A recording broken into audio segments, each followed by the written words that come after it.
আসসালামু আলাইকুম বন্ধুরা, আমরা এসেছি কেশবপুরের মান্দারডাঙ্গায়। সেই মান্দার ফকিরের মাজারে।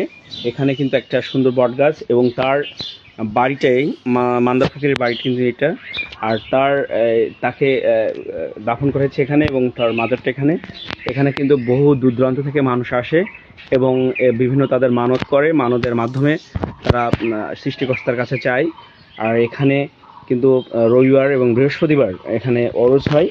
ওরসে এলাকার বিভিন্ন মানুষ এখানে আসে এবং ওরসে অংশগ্রহণ করে। আমরা এসেছি আজকে সেই মান্দারডাঙ্গা মান্দার ফকিরের বাড়ি, এবং এখানে একটা কিন্তু ওষুধ গাছ কিংবা হ্যাঁ, এটা ওষুধ গাছ, বট গাছ। সো আমরা এখানে এসেছি। এখানে এসে দেখতে পেলাম একটা ছেলে, ছোট ছেলে, এ নাকি ঝাড়ফুঁক করে। কেউ আসলে তাকে ঝেড়ে দেয়, কিংবা এখানে বিভিন্ন এই গাছের যে ডালপালা আছে এই ডালপালা দিয়ে কিন্তু তাবিজ করে।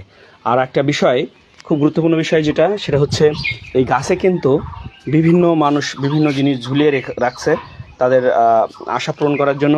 তারা এখানে আসে এবং এইগুলা ঝুলায় বিভিন্ন কাগজ এবং দড়ি দেখতে পাচ্ছেন, এগুলা কিন্তু তারা ঝুলিয়ে রাখে যাতে করে তাদের আশা পূরণ হয়।